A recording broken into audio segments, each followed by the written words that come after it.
And welcome everyone to Managing and Growing Member Relationships During a Pandemic, presented by CCUA's Marketing and Business Development Network. I'm Walt Laskos.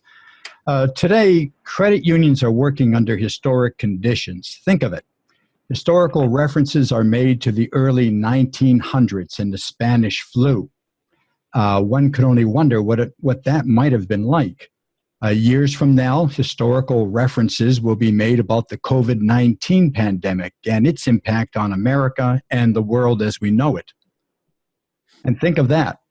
You and I and all of us will be able to share what it was like and what you and your credit union did by way of providing service to your members. These are indeed historic times. And credit unions have stories to tell. And that brings us to today's webinar, Managing and Growing Member Relationships During the COVID-19 Pandemic. Best practices in adapting, maintaining, and nourishing relationships with credit union members. So before I introduce today's panel of marketing executives, allow me to first call on CCUA's President and CEO, Ron McLean, for his welcome and opening remarks. Ron? Walter, thank you, and hi everyone. Good afternoon and welcome to today's webinar. A big thank you to Walter for helping orchestrate today's session. I want to thank each and every one of our panelists for being a part of today's session. And first and foremost, I want to express that, on behalf of CCUA, we hope all of you and everyone at your credit union remains healthy and safe and well. So a busy week at the association. Earlier this week, we had a member call with Steve Rick. Steve is the chief economist at Key Mutual Group. We had a great session with him.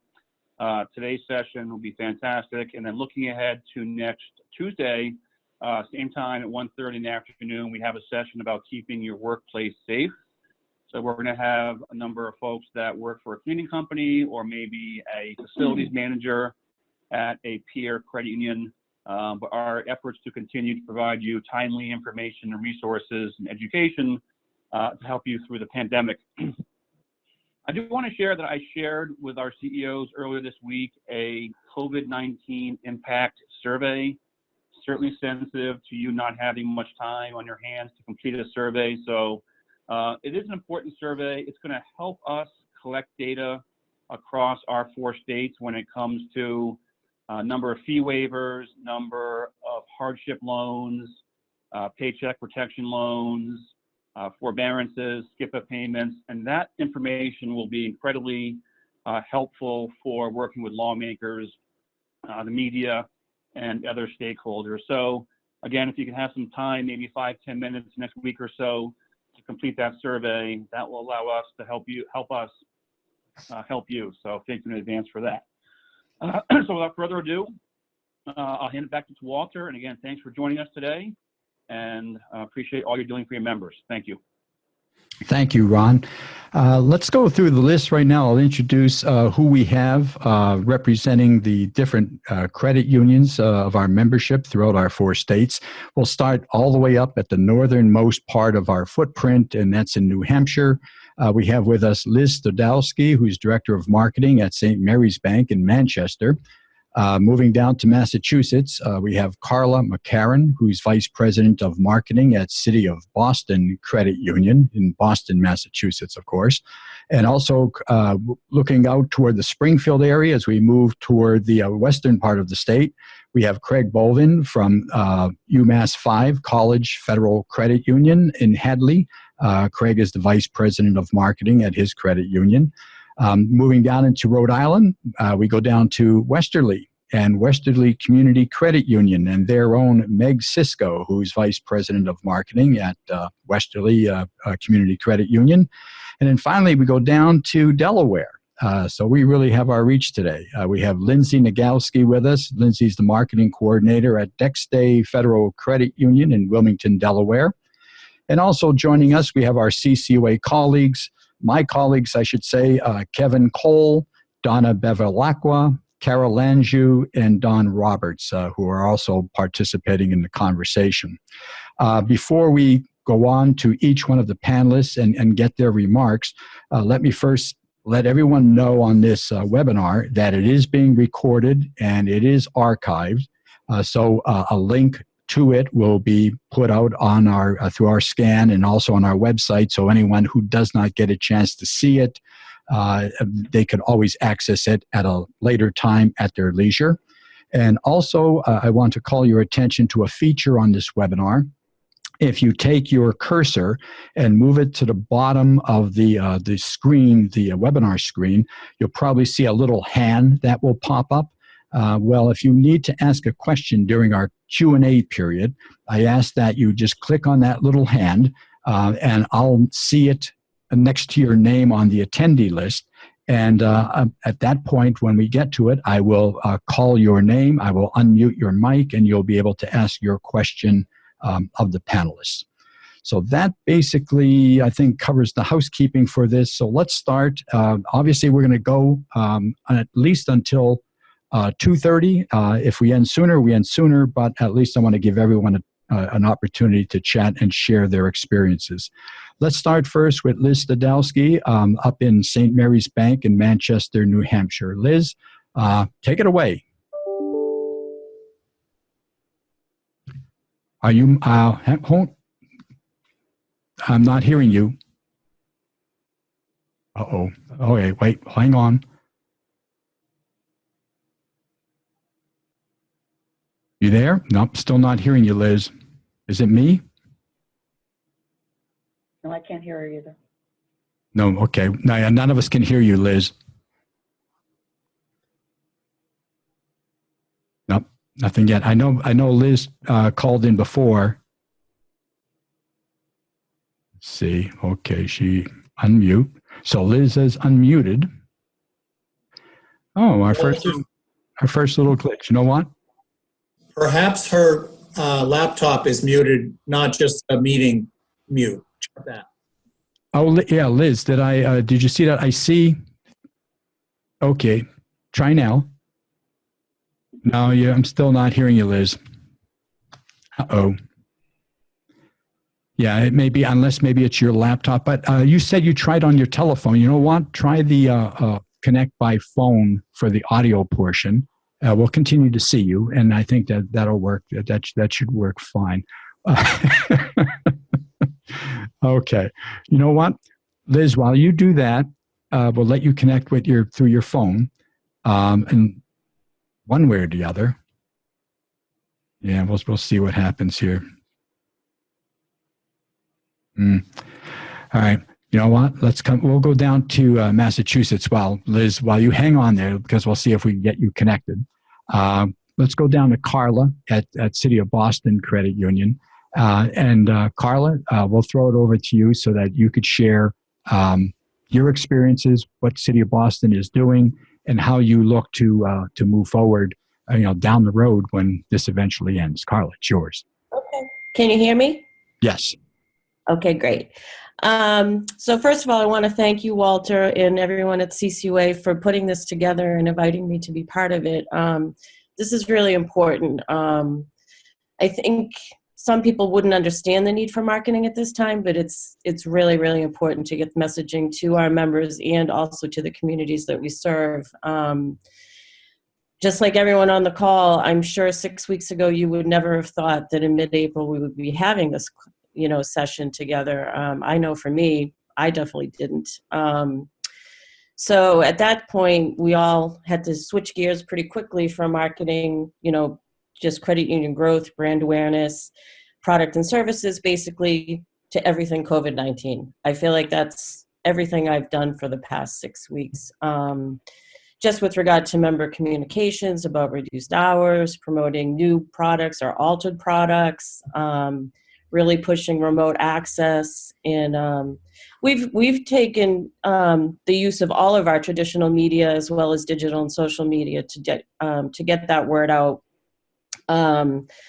We actually started several weeks ago having daily management calls, just with the branch managers and all senior management to discuss hours, branch lobby usage, how many people are utilizing the ATMs and the other remote access services. Something, though, that's been consistent that branch managers have been sharing almost daily is the fact that they're getting phone calls from members and they're afraid. They're afraid not just about their physical health, but also their financial health. So, when it came to the decision to either close lobbies or reduce hours, management and the board really took that seriously because we have so many members that still rely on service within our branch lobbies. They just don't want to use the remote access tools. One of our branches in Dorchester, which is, the highest foot traffic on a regular time of year, never mind this, they're seeing about 200 people coming in daily, and that they're only open for 3 hours. So that's really telling us something, that they need to see us and they need us there. Obviously we have all the signage up. We have, floor decals down about social distancing, and the staff are wearing, facial gear and gloves and all that. But they're still just coming in, and they're saying thank you. So I think for those folks that are expressing some fear, having the access to the lobbies is kind of reassuring them that we're still there for them. We're still strong. We're secure. But we do have the frontline staff, the tellers in particular, handing out flyers about remote access and just kind of reminding them, like, you came in to cash a check. You could have done that, with your phone. You could have deposited it in the ATM. But there's, I've been hearing stories, gentleman that comes into our Canton branch comes in every single day for $20. He's not going to stop. An older gentleman that came in last week to one of our other branches took out $50, went, bought a scratch ticket, won $500, came back to deposit it. So it's just, these people are just not going to stop. And I think part of it is socialization for them too, because they feel stuck in their homes. But, we have to understand that. So when we get asked why we have the lobbies open, that's really the reason why. And as you can imagine, as everyone's probably going to talk about, is your messaging to the members. We've utilized email, thank God for email. And just all of our web banners, any news and announcements are all about what we're doing with regard to COVID-19, whether it's a product or service or just a message from our CEO. We're also using our social media channels to get the word about that stuff out. Like, we had to close a branch just for an hour, the other day for some cleaning. So thank goodness for the email and social media, because we could get that out immediately. And then with regard to advertising, we have not pulled any of our advertising. We've just really switched gears on what the message is and the content. For our radio advertising and our print advertising, it's basically messaging that we're here for you. Believe it or not, we're seeing a lot of new members still coming in, whether they're coming into the branch lobby, which is interesting, or joining online. So there's been a big uptick in the online account openings, which is nice to see that tool is being utilized, and I'm thankful that we have it in place. We also, for our radio advertising, we just have kind of a PSA style message out there now on all the stations we advertise on. We used our celebrity member spokesperson, Kevin Chapman, to create a message kind of about the importance of listening to the guidance about spreading the virus, but also encouraging people to use remote access tools, which not even just with us, but just with whoever their institution is. We've taken our TV spots and kind of re-tagged the end of them to kind of add a message of, again, that we're here, we're going to be here, we've been here since 1915. And I'm also having a new spot created as we speak. Basically just the we're here for you total message. No product push at all. I'm not doing any product push other than remote access and the we're here for you. Same with our digital messaging, and also we're going to start doing some household geofencing to members. Just again with those same mix of messages about the remote access. We've really tried to use our social media just to keep things positive and let people understand, we're operating, we're there. So we've started doing kind of daily thank yous to our staff, sharing pictures of them with their PPE on, and how, you know, even though they're there in the lobbies, they are taking it serious. And, you know, I kind of stole the term from Jim Nussel, the financial first responders, so we're thanking them in that respect. We also did have our member celebrity spokesperson, Kevin, create some videos for us that we're kind of staggering the release of those. And those are kind of more about, again, the importance of the help of spreading the virus, but also about some of the things that we've offered, which I'm sure you're all offering as well, with like emergency loans, extended skip of payments, the mortgage deferrals, all those things. But we've kind of space them out into different video messages. And then once the thank yous to all of our staff are done, we're going to start some thank you messages to kind of, you know, obviously first and foremost, the healthcare workers, the first responders, but then we want to recognize some of the people out there that maybe are not being recognized. Like we have a gentleman who's just been a long time member who's an animal control officer. He's still essential. So he's probably going to be the first one that we highlight and thank once we hit that in our schedule.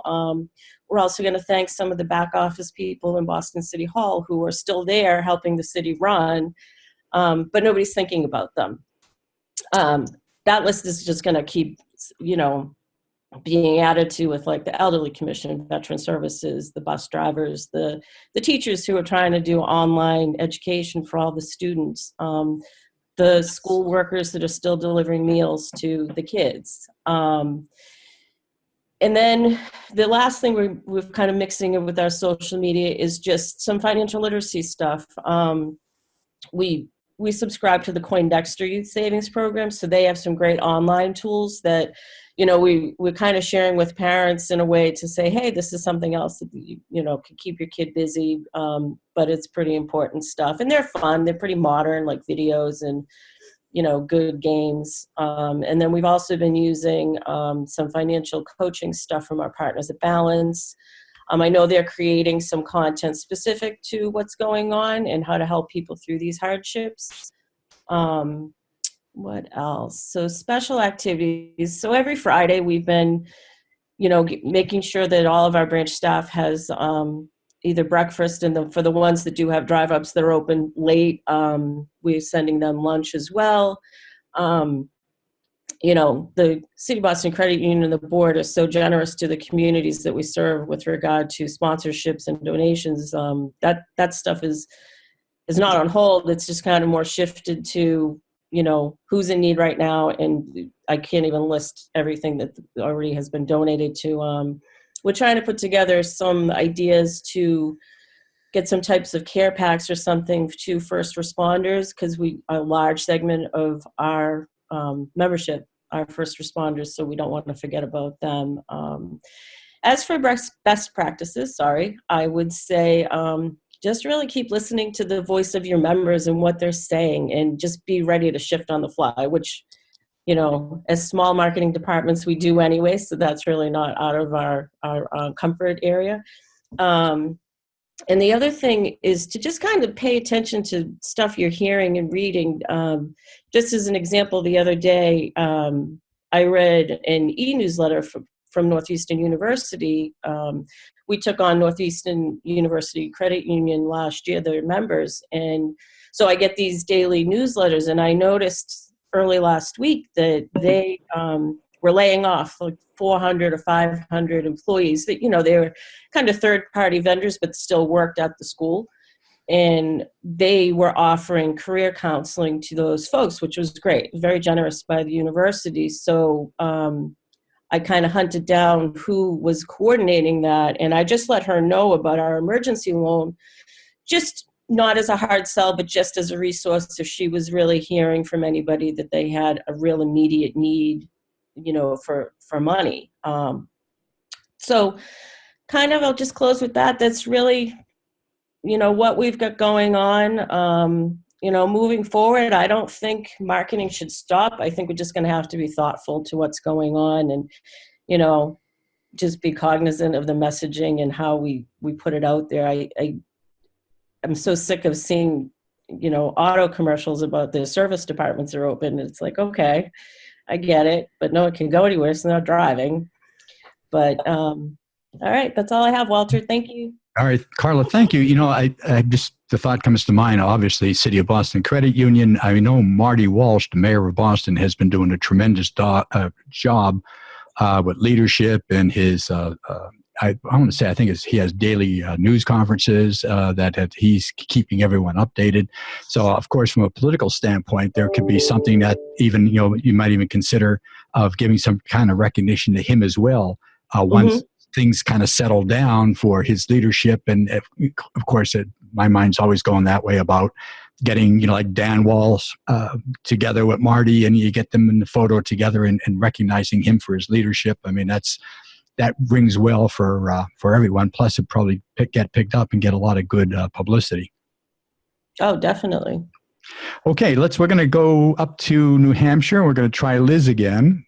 Do we have you, Liz? Test. Can you hear me now? We all can hear you. We hear your beautiful voice. You're on. So you want me to bring those slides up for you? So sorry. Pardon me? You want me to bring those slides up for you? Oh, maybe. Let me just start a little bit, and then I think we can show a couple of the examples. I did prepare a few slides just so folks could see some of the things that I was talking about. I thought it'd be helpful first for folks that aren't familiar with St. Mary's Bank, tell you a little bit about St. Mary's. We're in New Hampshire. We have 9 branches. We're about just over $1 billion in assets, and we have just over 100,000 members. A little bit different from Carla, as she just explained, they are keeping some of their lobbies open. We did close all of our lobbies. So I thought maybe it might be helpful to tell you a little bit about what is life like without the lobby. Surprisingly, it's still really active. We still have a lot going on. We didn't see as many members shift to online as much as a lot of our messaging is encouraging and guiding people to that channel. We are still finding folks are really wanting to come in and use our drive up. So that is really their preference. But we're still opening new memberships. We are still opening deposit accounts. We're still opening loans, everything. In fact, we probably, like many of the other credit unions out there, are having and experiencing extraordinary historical volumes of residential loans, mortgages, refinances. Tremendous volume of the PPP program, just incredible volume of activity. So we have some of our staff diverted, they're normally in retail, diverted to each of those business areas to really help shore that area up. So really things have been changing quite a bit, and I do echo some of Carla's comments in terms of the importance of marketing communications. They're absolutely critical, especially in the early stages as things were evolving and changing so rapidly. We needed to communicate and communicate clearly and quickly to let people know how they could do business with us, what was changed, what was different, and really quell some of the concerns that people had with really not knowing, and just the pace of the change was just really unnerving for a lot of people. So really, most of our initial marketing messaging was really centered around that common theme that you hear from credit unions: we are here to help. What we were able to do rather quickly is to create a new television spot from conception to on the air in 7 days. One of the ways that we did that is really taking advantage of some old footage that we had from the past television shoots. Came up with a new script, had our CEO be the voice. It was really important to have that calm, reassuring voice, we're here to help. And we're also in our spot able to feature, we happen to have one of our members, her name is Alexandra Lamini, who is a nurse, and she was featured in one of our spots, and she's featured as one of the healthcare heroes today that we're all out supporting. So we're using television to help with that message. We're using social media. All of the communication channels that we have to our disposal, we're using everything. Email, critical. Best way to get to our members. We find it extremely effective. Obviously, the website. We have messaging opportunities inside online banking and mobile banking, of course, the social channels. Now, Walt, if you want to bring up the slides, I can show you of a couple of examples I thought would be helpful to show what we're actually doing. Are you able to do that, Walt? All right, so just zoom on past those first couple of ones, or am I controlling this? Yep, you are. Okay. All right. So this is this particular page is just showing a little bit. Those are some of the stills from our commercial. This first, you can stay here. This is a great place to talk now. This is one of the ways in which we in New Hampshire, with other credit unions, St. Mary's Bank, along with other credit unions, have partnered up. Earlier this year, we decided all of the amazing, great work that the CCUA is doing is benefiting the entire membership for all 4 states. And we thought we'd like to supplement with a little additional support here in New Hampshire. So the marketers in New Hampshire got together and we started a committee and we started working on, this is all before COVID, by the way, we were starting off on all of the things that we wanted to have a collective voice. Financial literacy, what we're doing with Make-A-Wish. And we were just in the early stages of forming that committee and deciding how we're gonna, how all the plans that we were making, and then COVID happened. What was really remarkable is that we had this opportunity, we had this group that was already coming together is to say, okay, we're switching gears really quickly. What's really most important now? Really, the fact that we were working together, that we are part of the essential workforce. All credit unions are delivering these vital financial services to members, and really showcasing that. So we came up, we all kind of brainstormed in one afternoon what this post would be. So it's really recognizing essential workers on the front lines for all areas, any front line. And we were thanking them and also looking as this is a great opportunity to showcase the many essential workers that we have on our own front lines. So each participating credit union sent in a picture of one of their frontline workers. We put them all together, and then all credit unions, you can see on that slide right there, you can see Service Credit Union members, Bellwether, St. Mary's, Northeast, Holy Rosary. You can see that it's all the brands together, one unified voice. Really, it's cooperative spirit, and we really put that into action quickly. The CCUA helped us post our plea for those photos, and we got them all in a single day, and then each credit union had the identical post on their own respective pages. So that was pretty remarkable coming together and really showing our support for essential workers. So that's one example that we did, and this was from last week. And let's click over to the next slide, and let's see what I can show you. I pulled out a couple of other examples. There we go. Here, since we're really talking about what are we doing, what is the messaging, much of the marketing messaging that we've been doing for members is telling them how to do business, where to do business, and then all of these, anytime there's something new or changing, and the stimulus checks, really making sure that people are aware that they were coming. And we really took this as an opportunity. Not everybody needs that stimulus check right now, and to make sure there's some education in there. If they don't need the check right now, what are some options? We're really recommending for folks who don't have an emergency account is to set that money aside and open a deposit account, a rainy day fund, if you will, for those emergency funds. So this is the actual email that we sent to our members about the stimulus checks. And I just wanted to mention, we embedded in there the links to online banking, you know, go ahead and deposit your check that way. Tips for using it that I just kind of mentioned. And then a simple click to open up a savings account. It was remarkable. We got 80 clicks to open accounts within the first day, and an immediate 33% increase to deposit accounts that were being opened online. It was instantaneous that people were responding to it. So I thought it would be helpful to share this as one of those ways in which we are, as credit unions, here to help and certainly taking care of our members with some important information and guidance. Okay, we can go over to the next slide. Let's see. Am I going the wrong? Here we go. Yep. So one of the things that Carla talked about is not really stopping marketing, but maybe changing up the messaging, and that's exactly what we're doing at St. Mary's.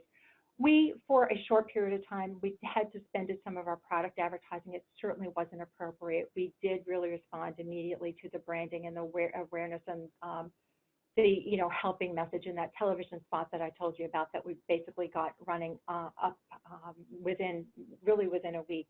We were running on WMUR. But one of the first steps back for product-facing advertising was with our home equity.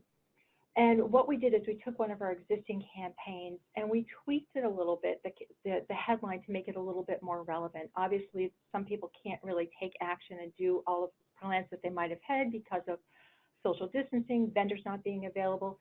So a slight adjustment to the headline is planning your project. Obviously, that's what a lot of people can do if they have some additional time, different situations for different people. But this was an example of bringing back some product advertising in a way that was just a little bit different. It's very subtle, but it is effective. We did this as a print ad in our local papers here, and also as an email. And just like we saw some really strong interactions with the email for the stimulus, we did also generate some applications for this as well.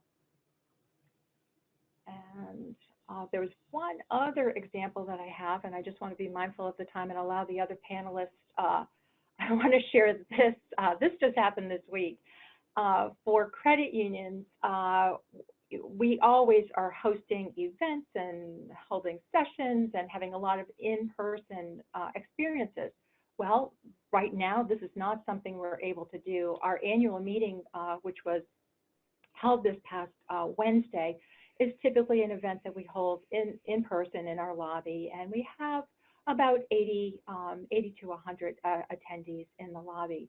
We obviously canceled that, held it online, and I thought I would share, if there are other credit unions out there that are going through that process of converting an event that you would normally host to something that is online. We did encounter a couple of challenges along the way with technology. What I would encourage everybody to test.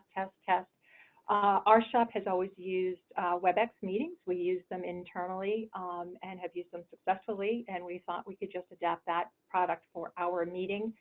We did a few tests a week ago, and then we had some additional tests the day before, and we found some things that it just wasn't working the way that we needed to, so we had to scramble and upgrade to the WebEx for events.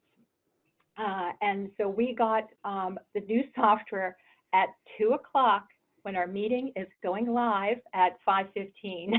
So it was a real challenge to kind of pull that all together. So I shared that as a lesson learned.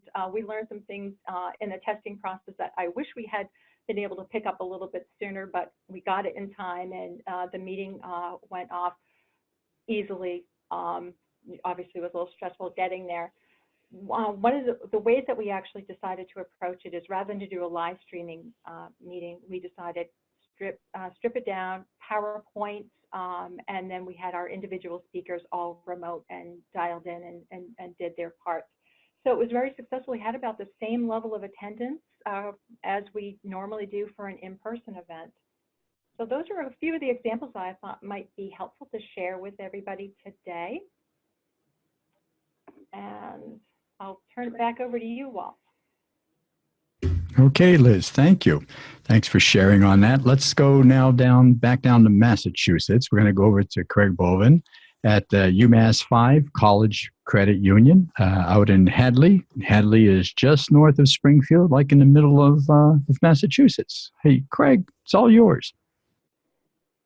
Hey, Walt, thanks. Can you hear me okay? Yes. Awesome. Well, first of all, I just want to say thanks as well for having me on today, Walt, and the CCUA. I think a lot of what Carla and Liz said already is absolutely true.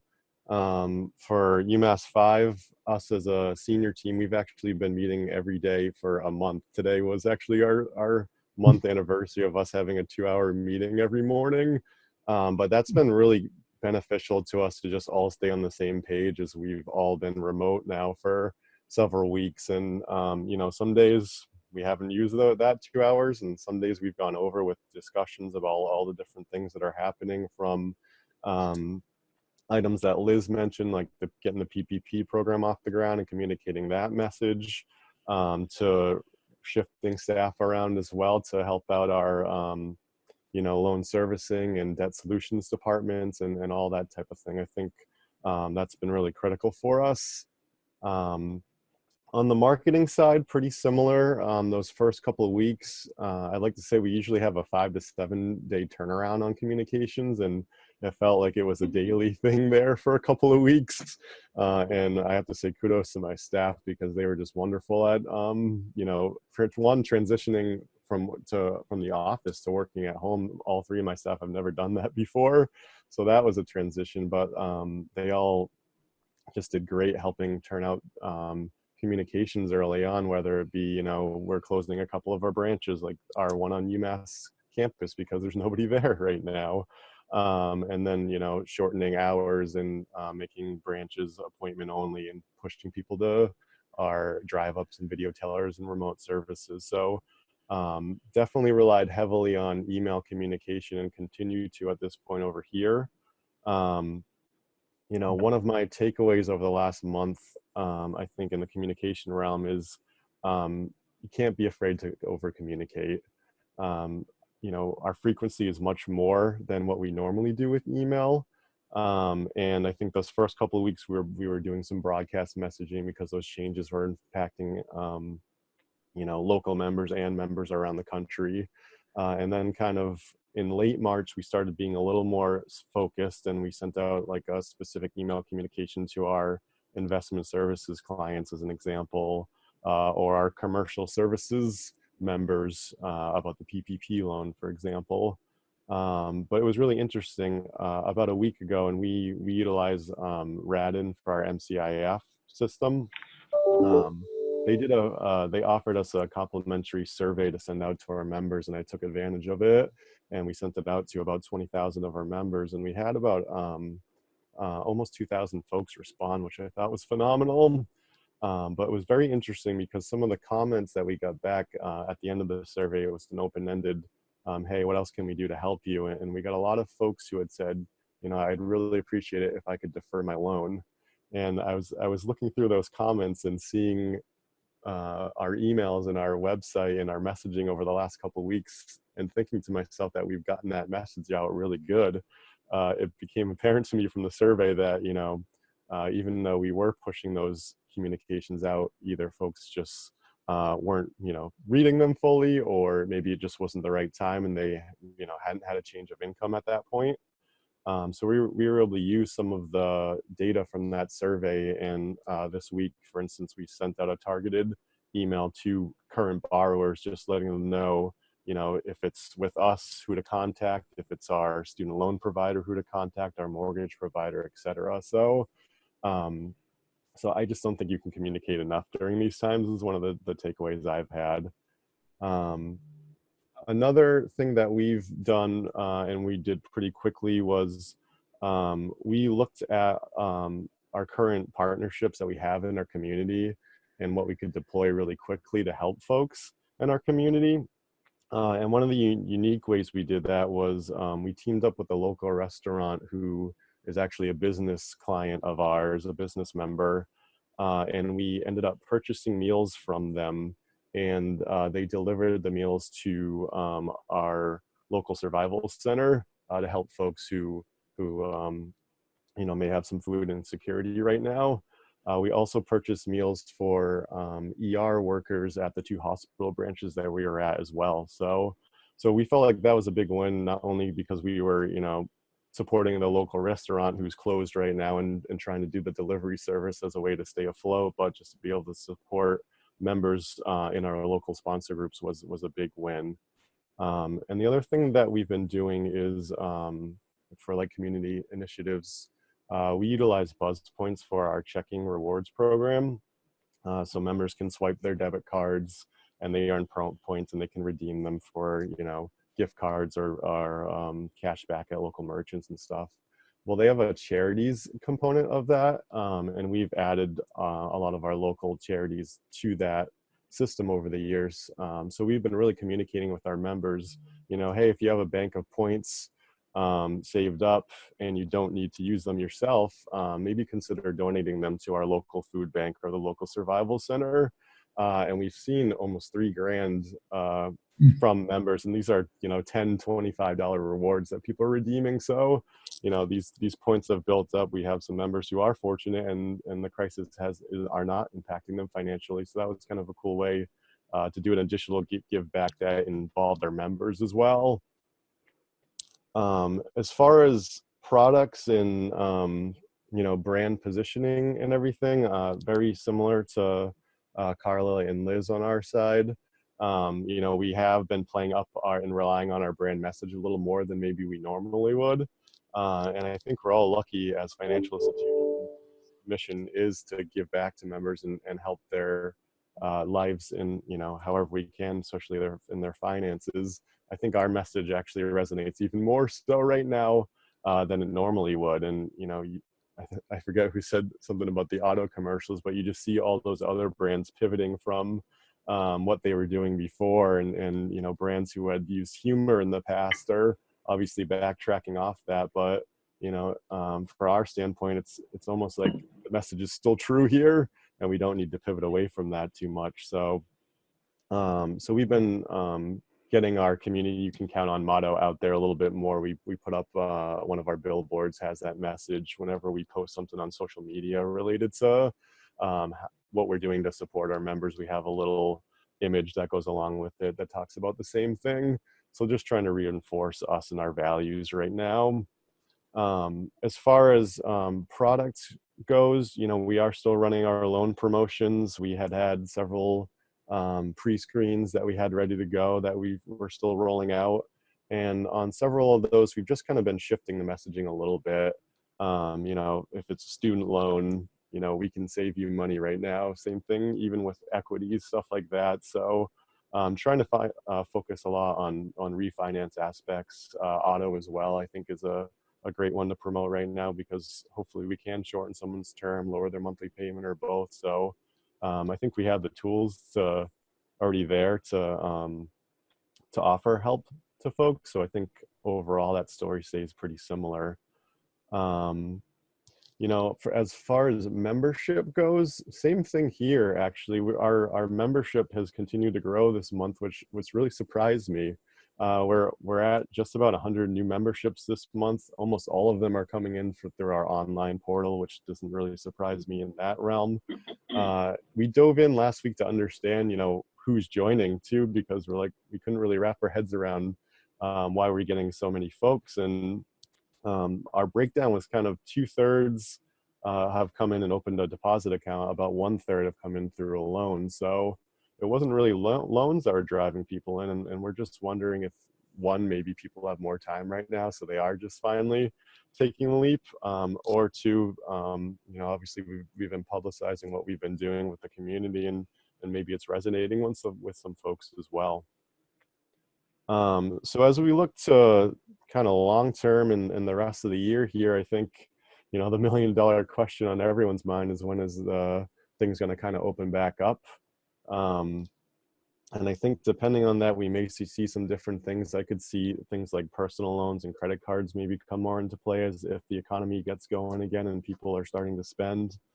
But it's tough, and it's almost like wait and see a little bit. You know, meeting with our VP of lending right now just to try to talk about our second half of the year. And on the deposit side, it's a little more tough, I think, because I think many of you were probably in the same boat as us, where we were running all sorts of CD specials last year for the first time in years, because we needed the money to come in to loan out to members. It's almost done a 180 overnight on there, where we actually have a lot of cash flush right now, and we're looking to see if we can get the loan engine going long term as well. So so yeah, those are some of the things that we've been thinking about over here, some of the things we've been working on. And I'll turn it back over to you, Walt. All righty, Craig, thank you so much. We'll go down to Rhode Island now, and Westerly Community Credit Union. Westerly is very near to the Connecticut border. Beautiful little part of Rhode Island, right? And we'll turn it over to Meg Cisco. Meg. Hi, thank you, Walter. Thank you for inviting me. I appreciate that. I'm going to sound very repetitive because all you guys, we all seem to be in the same boat here, but I'll try to keep focus. Most of our communications stem from our daily meetings we have a COVID team, which is our senior staff as well as HR department and facilities. And we meet every single day as well to discuss what the state requirements, what changes have happened, which I'm sure is the same with all of you guys. A month ago, we were just talking about cleaning our ATMs to all of a sudden having to shut down our lobbies, buy masks, everything that's coming in from the SBA as far as new programs. There's been a lot of communication.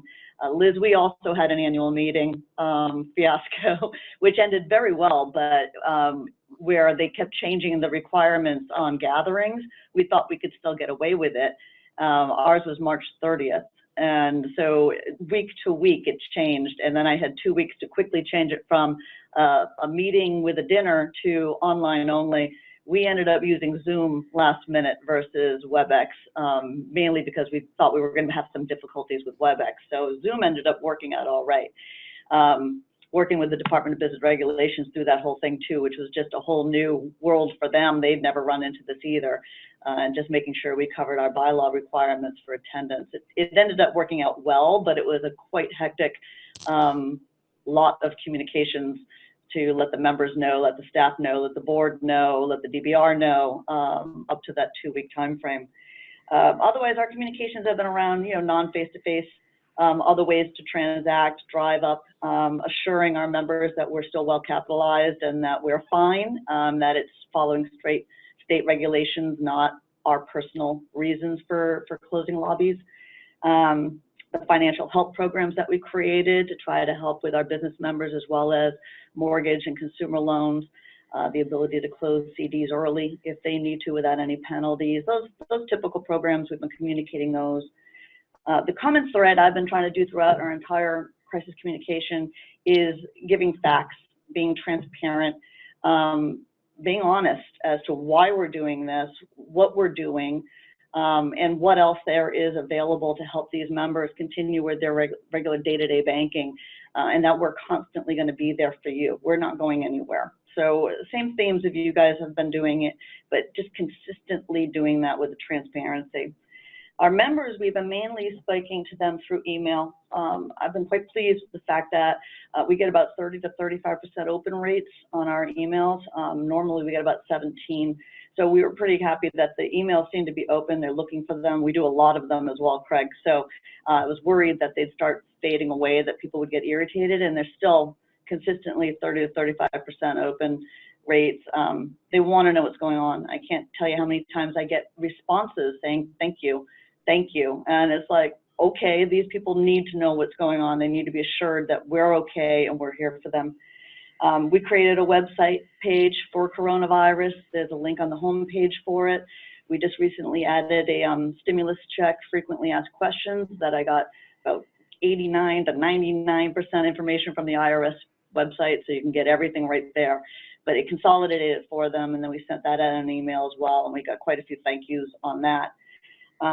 We have a monthly newsletter, but unfortunately it hasn't really been a major factor in our communications, just for the fact that the timing of this didn't quite work out. So the only thing we had in the newsletter was a notification from our CEO, basically assuring them again, we're well capitalized, your finances are financially secure, and that everything's insured. Just reassuring them that we're on top of this and that we're doing okay for them.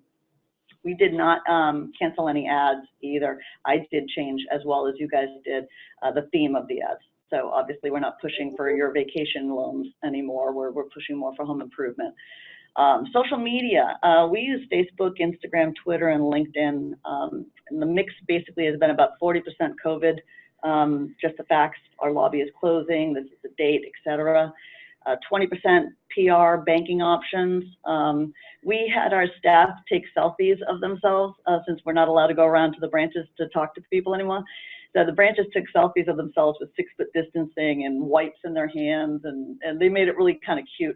And we did a lot of "We miss you," but you can still see us in the drive-in. You know, wave to us from the window. I'm just basically reconnecting our staff with our members who love our members. You guys are in the same boat. All of our members love our staff. So the more they see them, the more comforted they are knowing that we're still here for them, and we're still taking the phone calls, we're still taking their loans, we're still transacting their business. 20% of it is advertising, but it's focused more on products that have to do with COVID, you know, e-banking, bill pay, the SBA programs, remote deposit capture, ways they can do banking, and how they can sign up for those things if they don't already have them. And then 20% is PR, just trying to lighten the mood a little bit. Thank you messages, Easter hours, we're all in this together kind of stuff. Internally, we also do emails and like quick back sheets, talking points for our staff so that they know if I'm sending an email out, they know what the email is about, what people might ask about. I do, in our daily meetings, our operations VP is great about letting me know if call center is receiving any kind of consistent questions, because then we can craft a message around that. Stimulus that was the reason we went forward so quickly with the frequently asked question, because people just want to know when that money is going to be in there. We also created a private #TeamWCCU Facebook page for our staff to post funny memes about this situation and just try to have a private site where they can be funny and reconnect with each other, considering most of our staff is working from home right now. Our branches are in teams, so they don't even see each other as much anymore. Looking ahead, again, we're going to continue to revamp that marketing plan. It really just depends on where we are 2 weeks from now, 4 weeks from now, 6 weeks from now. Reevaluating our donations allocations. I don't think that we're going to have many soccer teams and things of that sort going on for the rest of the year, that money could be reallocated to COVID-related organizations that need it, community organizations. Product development, what's going to need to be developed over the next month? We're cash heavy right now, so we don't really need that. But if we have another mortgage boom, or if something comes up that the rates change and we get an influx, how do we quickly get some cash without repricing our entire portfolio? Cost-cutting measures. We know loan loss is going to go up, I would assume, in this next year. I know we're going to lose interchange on debit transactions because nobody is leaving their house. So obviously, you've got to look at operations and what can we let go of this year, what can be postponed till next year to save us a little bit of money behind the scenes.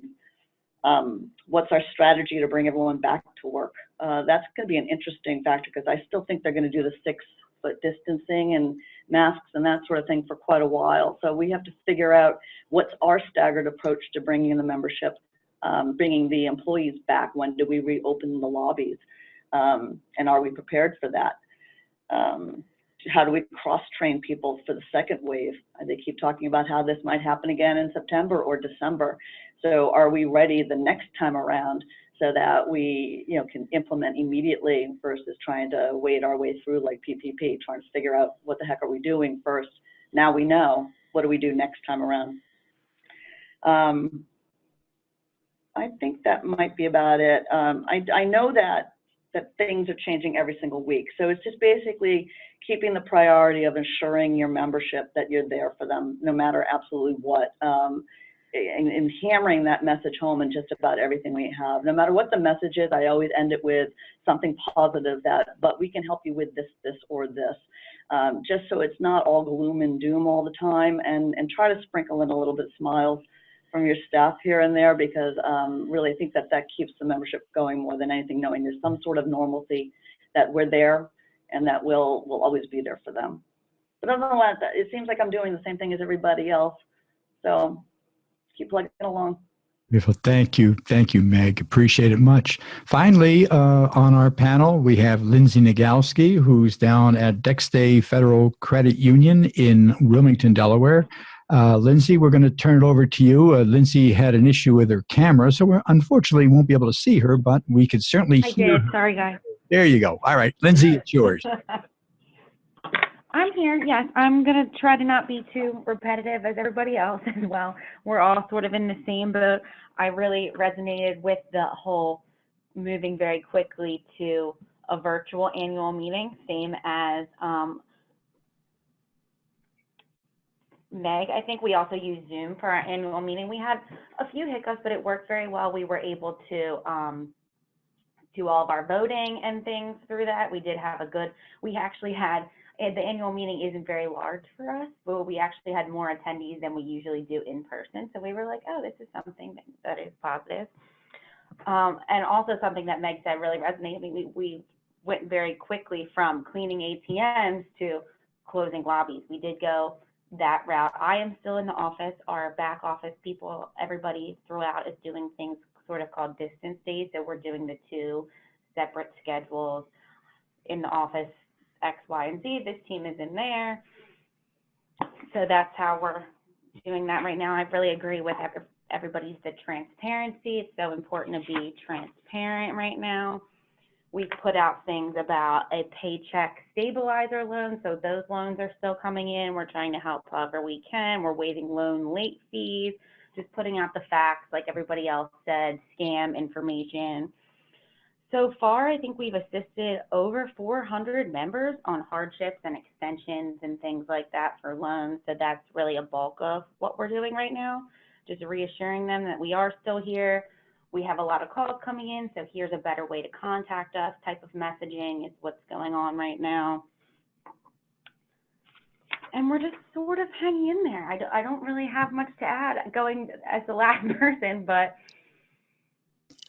It's always the most difficult position to be in, Lindsay, right? When you're last and everyone else stole the thunder. Super repetitive. But we sort of, yes, switched. We haven't really, our pendulum hasn't swung back to the messaging of the products and services yet and things like that. I really like your ideas for the home improvement and the home equities, like for your project. So that's something that we could possibly incorporate in the future. But I just really appreciate hearing everything that you guys said, as this is an unknown situation for all of us, and hearing what everybody had to say was very helpful for me. You know, it's kind of interesting too when you think about it, but look, we're going from the far up in the state of New Hampshire all the way down to Delaware, and so much of what we heard, there's so many similarities that we're all experiencing as credit unions and the roles that we have. So very important.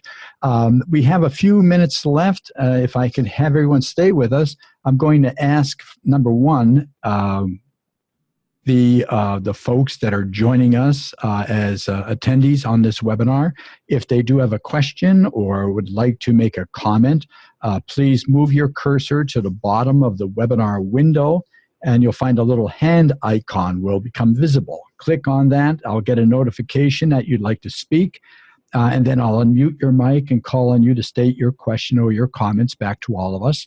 While that's happening, I'm going to ask if Donna or Don or Kevin or Carol have any questions or comments they would like to add to the panelists and the remarks that they made. That please join in, unmute your mic, and make your comments or questions known. Well, this is Carol, and this can kind of go out to anyone on the panel. I noticed that everybody was saying how you had more increased email notifications and email blasts, and you had greater open rates and things like that. Do you think it's more the case of the messaging, or more the case of that people are just home and they have more time to actually read the messaging because they're home and that's what they have to do now? Anybody can answer that one. I'll jump in. I think with the email, yes, I think it's because they're home and they're online probably a lot more than if they're working all day long. But I do like the fact that our e-services have all increased dramatically. I mean, like our bill pay is up 36%. So I think it's fantastic that they're utilizing non-face-to-face, and they're probably for the first time or at least more frequently. We wonder, once the lobby is open again, if they'll continue using the e-banking versus coming in. I think for the initial, I think most people will try to avoid any kind of face-to-face for a little while, but then we have our diehards, like I believe Carla was talking about. We have our people that absolutely will still be coming in no matter what. It could be Armageddon outside, and they're still going to want to come in to chit chat with the branch manager. But we're happy with the fact that they're utilizing it more, and maybe even for the first time. Our e-banking users is up 8% just in the last 3 weeks. So we're hoping that trend continues, and it's just one more avenue that they can utilize and save us on transaction costs. Well, I have a question from someone in the chat.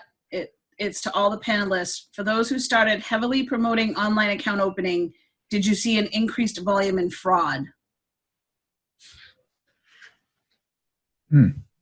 We've had a few. We've been seeing, oh, sorry, go ahead, Carla. That's okay, that's all I had to say.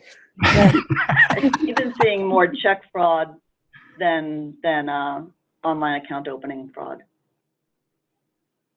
People trying to deposit other people's checks and that sort of thing at our drive up. We've had a little of both, but nothing major. Hey, Liz, up your end of the neck of the woods, anything up that way? We're seeing some more check fraud as well with our remote deposit. They're coming in a lot that way, so that's where we're seeing the bulk of it. Mm-hmm. You know, one thing that one could really think about for this period of time is electronic banking, remote deposit capture. I mean, all those types of the technology. Not that I want to really hound about technology, but if there was ever a time to guide or cajole people to start using more of the electronic technology, now's a perfect time to perhaps get them in the habit. I mean, look at all of us. Look what we're doing now with this Zoom and with the conferencing, video conferencing webinars. I know for all of us at CCUA, we've been meeting regularly using this technology, and now all of a sudden we're becoming quite, I don't want to say an expert in it, but we're becoming very familiar with it, which I can see it now becoming more and more part of our ongoing business operations in all the things that we do. So I think that there are going to be some positives that will come from this vis-a-vis technology. Oh, Liz, I'm not hearing you. Nope, still not. Well, meanwhile, we have Isaiah on the attendee who has a question as well. Isaiah, I think you can go ahead and speak. Okay, he's unmuted. You can speak, Isaiah. You should be able to hear us or hear you. Sure. Yeah. Thank you, Walter. I just wanted to say that I'm impressed with this entire group. I've been in marketing and advertising for decades, and it's rare that you get a group of people together that are all singing the same song, and everybody on this call at all the locations in all the states.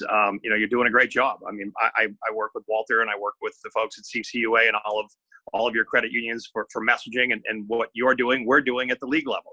We've put out messaging, positive messaging, and what I'm finding now is, and I think it was mentioned earlier on the call, is those auto commercials that, look, there are the right ways to advertise and there are the wrong ways to advertise in these times, and storytelling is number one, what advertising is and should always be, but it seriously is going to be that throughout the remainder of this and on the backside, because people want to hear stories.